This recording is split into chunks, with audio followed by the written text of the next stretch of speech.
Ok, então nós estamos fazendo nossa passada a respeito do nosso caderno de padronização e agora está na hora da gente dar uma varrida no capítulo 2, né? Que é o lançamento. Como é que eu vou lançar aqueles objetos que eu havia visto ali no capítulo 1? Ok, primeira coisa, etapas de projeto. Como é que funcionam as etapas do projeto? É, Isso aqui não é uma lei, isso aqui é uma coisa genérica. E eu preciso saber em que etapa eu estou para que eu saiba quais coisas eu devo lançar. Quais são as etapas de maneira geral? Aqui está a explicação delas, né? Mas primeiro você vai fazer levantamentos físicos e não só físicos, né? Depois você vai apresentar um estudo preliminar, depois um anteprojeto. Uma vez aprovado este anteprojeto por parte do seu cliente, você vai fazer um projeto legal que vai ser aprovado na prefeitura, um projeto básico que vai ser aquele anteprojeto munido das informações que os projetistas complementares precisam para fazer seus trabalhos. E você vai fazer um anteprojeto de detalhamento. Ok, o cara topou um banheiro assim, assim, assado. Agora então você vai falar assim: e a louça? E o metal? E o chão? E a parede? E o detalhe? Então tá, uma vez feito o anteprojeto, você abre essas três frentes. Com o projeto básico, por exemplo, no anteprojeto você inclui os pontos elétricos e hidráulicos e entrega para esses dois profissionais trabalharem. Então tá, PB, projeto básico. PC, projetistas complementares. Então isso aqui vai ser um vai e vem que vai se ajustar. Porque você lançou um pilar com 50 por 60 e ele vai ter que ficar com 50 por 80. O calculista te avisou, então você volta lá. Ok, uma vez aprovado também o anteprojeto de detalhamento e negociado todas as questões relativas aos projetos complementares, você entra então no projeto executivo, que ele vai ser o projeto de arquitetura compatibilizado, quer dizer, com os dentes, as quinas, os buracos que os projetos complementares pediram. O detalhamento final e as especificações. Então, em linhas gerais, isso aqui é mais ou menos o fluxo de um projeto de maneira genérica. Ok, como é que eu vou chamar meus arquivos? Eu tenho que fazer uma padronização da nomenclatura dos arquivos, porque eu preciso que várias pessoas trabalhando com esses arquivos se entendam. Então tá, eu estou sugerindo isso daqui, mas você pode trabalhar de outra maneira. O que é ARC, o que é P, o que é P1, o que é 07, o que é 02. Está tudo explicado aqui. Ó. O número do projeto dentro do seu escritório, tipo de projeto, arquitetura, qual é a etapa? Etapa, aqui ó. Qual é a prancha? Número da prancha, número total de pranchas. Quer dizer, essa aqui é a prancha 1 de 7. E qual é a revisão? Né? As pranchas passam por revisões e você precisa, então, estar com isso documentado. Ok. E os arquivos de desenho 3D também, eu estou sugerindo aqui um tipo de padronização da nomenclatura. Mas o mais importante é isso aqui, organizar os diretórios. Se você trabalha com um colega, define uma nuvem aí e organiza os diretórios. No caso aqui, o diretório, isso aqui foi feito para quando a gente tinha a fábrica de projetos. Então tá, a estrutura da árvore de diretórios da fábrica era dessa maneira aqui. Então todo mundo conseguia encontrar qualquer projeto. Isso é muito importante, porque o projeto não é num escritório com muitas pessoas, ele não pertence a uma pessoa, ele pertence ao escritório. Então qualquer pessoa pode ter que ser, pode ter que acessar aquele negócio. E então não pode estar escondido ou impossível de achar. Tem que estar muito claro dentro de uma estrutura de diretórios clara. Ok. As pastas, o que tem dentro de cada pasta, aqui dentro, né? O que é guardado aonde, porque senão você se perde nas informações. E agora, os conteúdos das etapas. Quais etapas? Essas aqui. O que tem que ter em cada etapa? no estudo preliminar, no anteprojeto de detalhamento, no projeto básico e projeto de arquitetura compatibilizado e no projeto de detalhamento final. O que tem que ter? Isso aqui. Ótimo. Você, no caso lá é diferente, tudo bem, no caso lá é diferente. Isso aqui é a base, a partir da qual você trabalha. Ok, então tem que ter isso aí. No estudo preliminar, tem que ter esses desenhos aqui. No anteprojeto, esses aqui. Com as escalas mais ou menos indicadas, às vezes elas podem ter que ser diferentes, ou elas nem precisam ser tão fechadas assim, aliás, tão abertas. Anteprojeto de detalhamento, o que tem que ter? Projeto legal. Projeto básico, que é o anteprojeto mais as informações necessárias aos projetistas complementares. Então, por exemplo, planta de marcação de pontos elétricos. Não é planta elétrica. Você marca os pontos elétricos, todos. Se você não fizer isso, o engenheiro eletricista vai fazer, ou então o eletricista da obra vai fazer. Mesma coisa para os hidráulicos, para a estrutura e por aí vai. Então tem que ter isso aqui. Projetos complementares, projetos de arquitetura compatibilizados, o que tem que ter neles? Projeto executivo de detalhamento, especificações. Agora, conteúdo dos desenhos por etapas. Então vamos lá, no 2.4, a gente falou que no estudo preliminar tem que ter planta baixa. No anteprojeto tem que ter planta baixa. No anteprojeto de detalhamento também. Agora, essa planta baixa aqui é muito diferente dessa, dessa e dessa. O que tem que ter em cada um? Então, a gente parte para 2.5.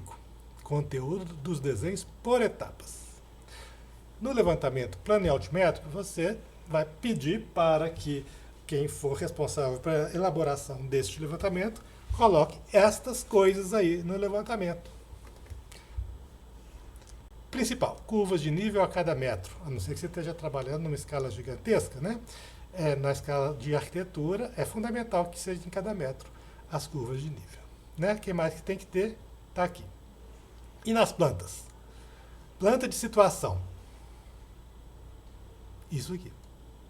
Então, eu tenho um exemplo de uma planta de situação, tem que ter o norte, tem que ter essas cotas aqui. E a escala gráfica, sugestão que eu coloco. O que é uma planta de situação? Ela situa o lote na quadra. O que é uma implantação? Ela situa o seu objeto arquitetônico no lote. Então tá, situação serve para localizar o terreno na cidade. E precisa ter essas coisas aqui. Implantação e planta de cobertura. A gente não fala planta de implantação porque tem muita planta nesse conjunto. Implantação, que é muitas vezes colocada no mesmo desenho que a planta de cobertura. Isso acontece porque as duas se beneficiam da mesma escala. Elas mostram que precisam da mesma escala. Implantação. Eu estou mostrando que essa casa aqui, ó, ela é um retângulo aqui de telha e um retângulo de laje. Né? Estou mostrando que ela está a 2,95 das beiradas do terreno, ou a 3,65 neste caso aqui. E aqui a 1,65. Eu estou situando o objeto no terreno. Isso é uma implantação. 2,90, 3,65. E a planta de cobertura? Eu estou me explicando de que são feitas as minhas coberturas. Então, numa planta baixa, em geral, o beiral ele vai aparecer pontilhado e a casa vai aparecer em traço cortado. Numa planta de cobertura, o contrário. Por quê? Eu estou vendo aqui, o telhado está aqui, a parede está aqui, ó. Então, linha de projeção. Então, eu vou desenhar as linhas de projeção da minha casa, nesse caso aqui. E a minha cota de 2,90, ela é a cota da parede, não é do telhado, porque eu vou construir primeiro a parede.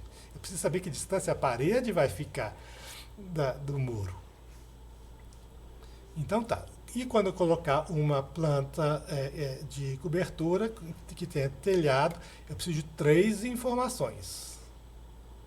Além da geometria, né, do meu telhado, eu preciso desse triangulinho, da declividade e do tipo. 1, 2, 3. Aqui, se é uma laje impermeabilizada, eu preciso da inclinação e do nível. Ok. Então, isso é necessário que seja colocado numa planta de cobertura. E a planta baixa? Dependendo da etapa, ela vai ter que ter estas coisas aqui. Então, no anteprojeto, eu preciso colocar isso. Agora, isso tudo é muito variável. Como estou falando, esse segundo capítulo do caderno, ele é uma base a partir do qual você vai trabalhar. E, como eu falei lá no início, serve como um checklist. Exemplo de planta baixa no anteprojeto. Exemplo de planta baixa no anteprojeto de detalhamento. Depois que se aprovou com o sujeito que o banheiro vai ter, em linhas genéricas, essa configuração aqui, depois, ok, então aí depois você vai detalhar peça por peça do seu banheiro. Então, no anteprojeto de detalhamento, você vai detalhar cômodo por cômodo. Ou então você vai detalhar uma escada, ou então você vai detalhar um tipo de revestimento esdrúxulo que você quer colocar na parede. Qualquer coisa que você precise mostrar para o cliente aprovar, que não tenha sido feita nessa etapa aqui de anteprojeto. Anteprojeto básico, anteprojeto de detalhamento. Olha lá. Qual que é o chuveiro que eu estou propondo? Aí ele fala, não, mas Deca é muito caro, então nós vamos procurar outro. Planta baixa num projeto de detalhamento. Então aqui a gente já está falando de uma etapa executiva. Repara que a parede tem 4 traços, 2 grossos e 2 finos. Os 2 grossos são a estrutura da parede e os 2 finos são o revestimento da parede. E eles vão ser variáveis. Em geral, a gente coloca 1 centímetro para pintura, 2 para cerâmica, 3 para pedra. Então, se essa alvenaria aqui ela é de tijolo de 8 furos, assentado, deitado ou em pé assim, ela vai ter a espessura tal, mais 1, 2 ou 3 para cada lado. Repare que aqui não, as paredes têm 2 linhas. Aqui, quando você já está dentro de um projeto executivo, elas têm 4 linhas. Ok. Layout, né? Nunca fala planta de layout. Layout, que tem que ter planta de forro, que tem que ter cortes, que tem que ter também depende da etapa. Exemplo de corte, no caso, anteprojeto. Exemplo de corte, no caso de um anteprojeto de detalhamento. E exemplo de corte, no caso de um projeto de detalhamento. Nesse exemplo aqui, eu optei, naquela época, por explicar os revestimentos um por um. Eu poderia colocar assim, 1, 2, 3, 4, 5, 6, 7 e criar uma tabelinha também. As elevações, o que elas têm que ter? E detalhes que são em planta e em corte. Exemplo de detalhe em planta, exemplo de detalhe em corte. Ok, aqui nós terminamos o segundo capítulo, e do terceiro a gente não vai falar muito. Se vocês tiverem interesse, vocês folheiem. O que é mais importante nele é esse inicinho aqui. Isso aqui tem a ver com todo mundo. Tipo de impressão dos cadernos de anteprojeto, no caso, se vocês forem fazer cadernos de anteprojeto. E dimensões das pranchas, que é uma coisa regulamentada pela ABNT. Dimensão e dobras e cortes. Lembrando que todas essas folhas aí são blocos que estão disponíveis nos nossos arquivos de blocos. Margem, carimbo. Isso aqui também é um bloco que está à disposição para todo mundo usar. Carimbos para projetos da fábrica. No caso aqui, vocês mudem essa logo aqui. Ok, daqui para frente já é um assunto específico que trata da apresentação dos cadernos de anteprojeto elaborados pela fábrica. E eu sugiro vocês começarem a pensar como é que vocês vão fazer, vocês vão normatizar a apresentação dos seus projetos. Para não ter que para cada projeto ficar inventando uma apresentação diferente. É isso então, muito obrigado. E aqui nós terminamos a nossa varredura do caderno de padronização. Muito obrigado e até a próxima.